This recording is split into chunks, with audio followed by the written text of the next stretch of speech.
Hi, I'm Sharon, and I'll be talking today at Narkis virtually for you. I want to do a little bit of a follow-up on what Gary did last week.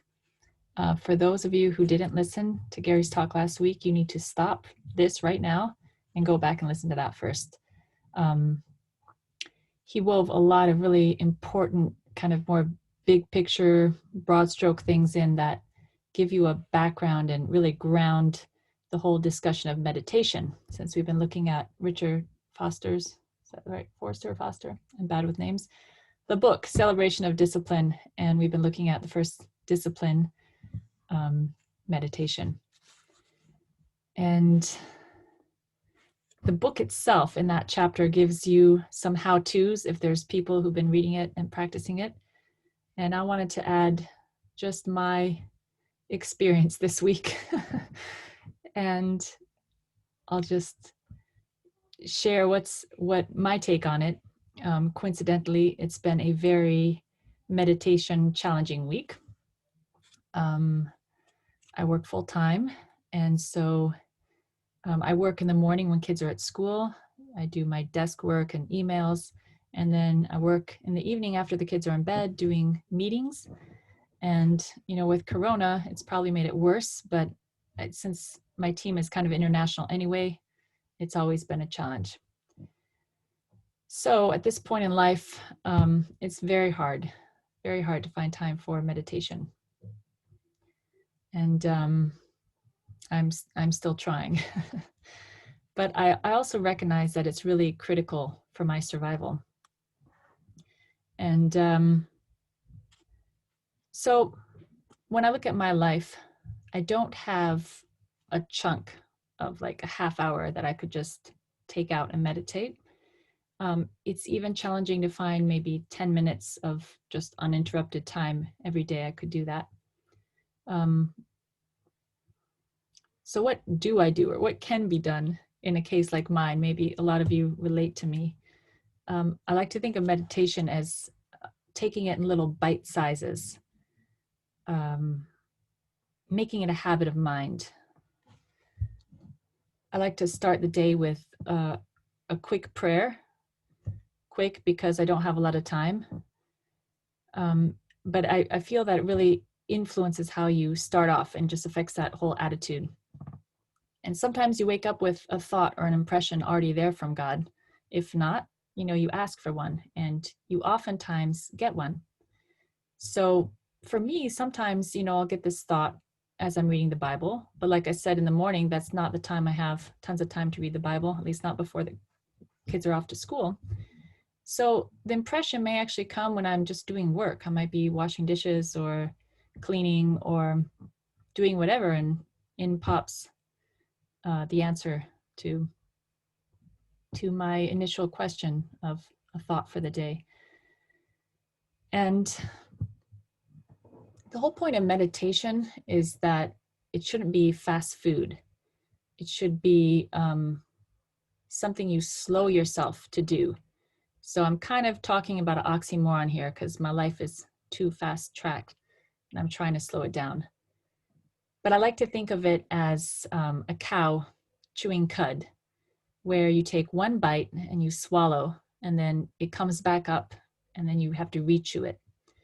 And so that's kind of how it's been for me. I take a bite and I swallow and I rechew it. And the more you chew it, the more you get out of it. So what have I been chewing on this week is just kind of a simple thought. Sometimes you get a whole verse that pops in your mind. Sometimes you get a directive of something to do. For me this week, it's been just the idea of slave of Christ. That's the line, slave of Christ. And when you think about, or when you're reading through the New Testament, it's all over the place. Paul's a slave of Christ. Peter's a slave of Christ. We're all slaves of Christ, and everyone's talking about it. And so I was just thinking about, what does that mean for me to be a slave of Christ? And I know, all of these metaphors have other metaphors we can think about.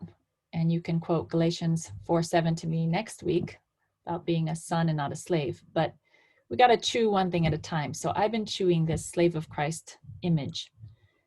And many of our translations like to substitute the word slave with servant.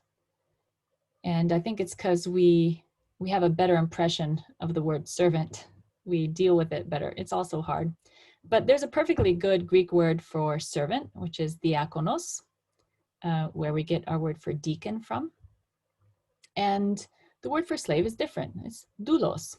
And in Jesus' day and in the New Testament day, there definitely was slavery. For us, it's strange. It's not even strange. I would say it's jarring because we don't like slavery. And I have to say, I do oppose slavery. I don't think it's a good thing. I don't even think it's a divine ideal. I think it's something that God could work with because it was already in place in our human society. And he can work with everything.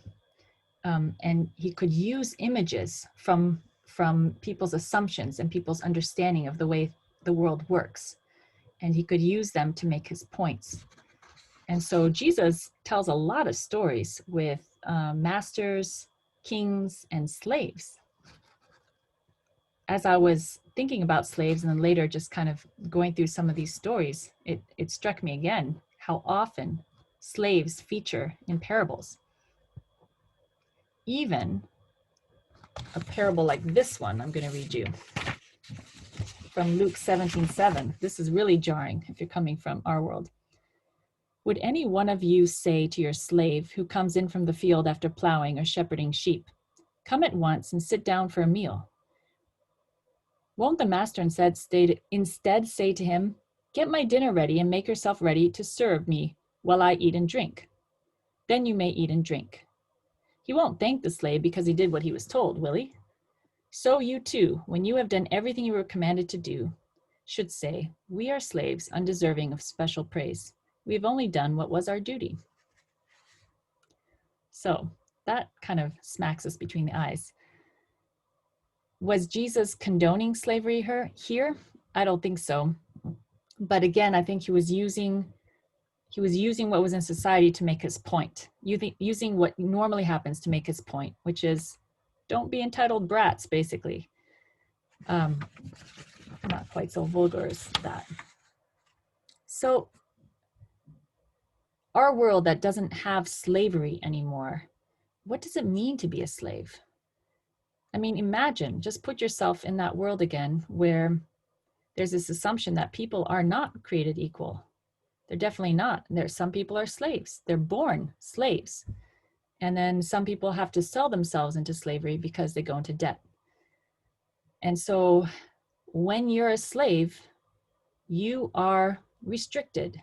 Your status is a certain place, and that's it.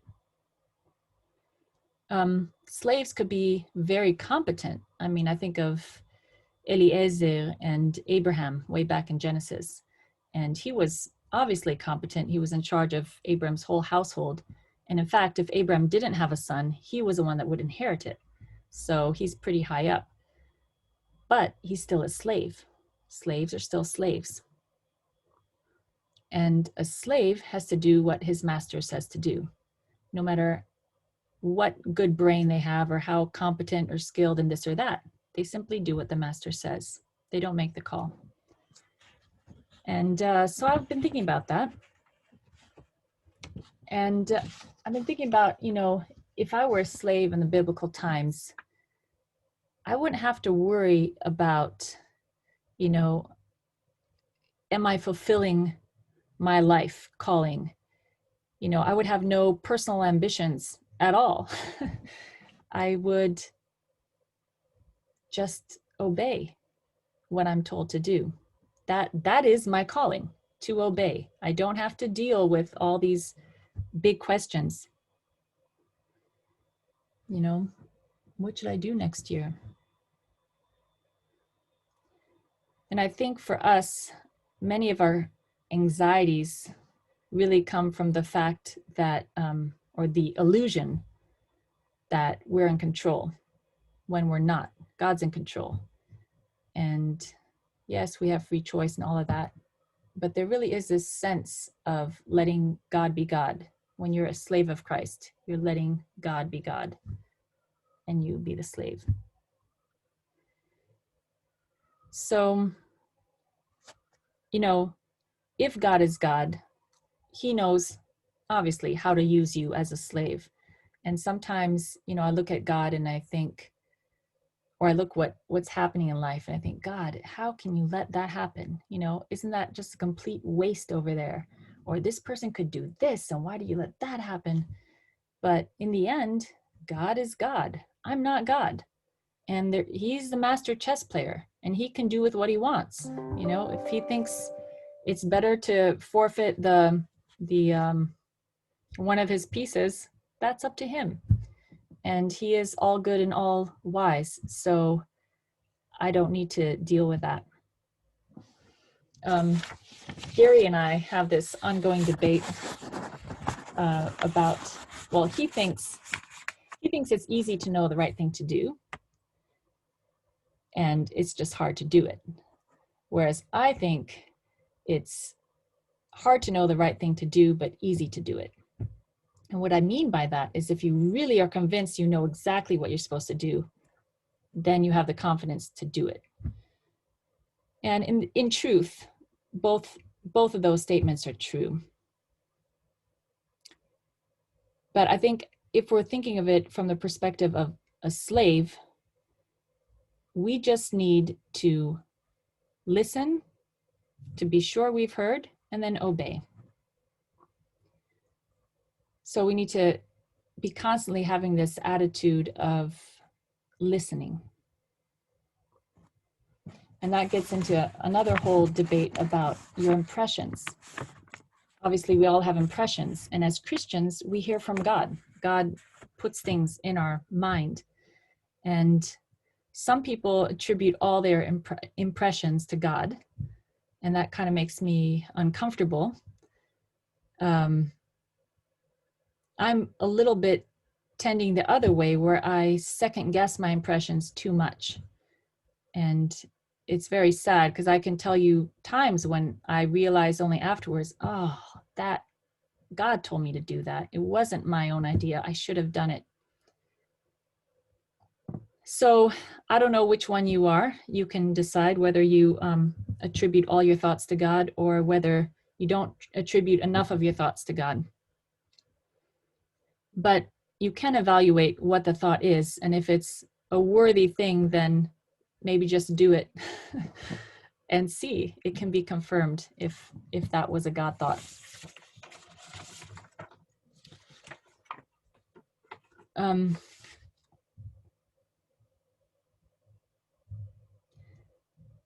So this concept of being a slave, what really matters is that I hear, that I have this attitude that I'm listening for something, and that I obey it.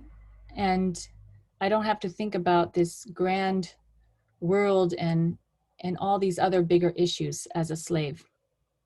We can just release all of our anxieties and give them to God and let him decide. And we've got to focus on our task at hand, however big or small it is. Another thing, as it's been Thanksgiving recently also, I've been thinking about is if we have this attitude of a slave of Christ, it makes us much more thankful. Because as a slave, you know you're a slave. You don't expect anything. And so every favor, every benefit, anything positive is a bonus. And you're just thankful for it.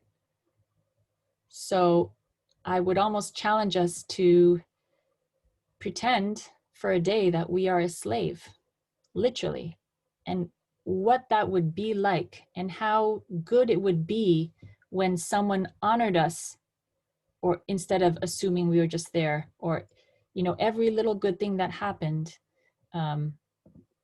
getting to take a hot shower, instead of a cold one, or getting to eat food instead of someone's leftovers would just be like, wow, I can't believe it. And so it's just, that's been my meditation, something to kind of check yourself against over and over throughout the day, throughout the week, and practicing this mindset of being a slave of Christ. And like all of you, I want to hear God tell me someday, hopefully not too soon, well done, good slave, like he says in Luke 19:17. So I'll leave you with that thought, and Shabbat Shalom.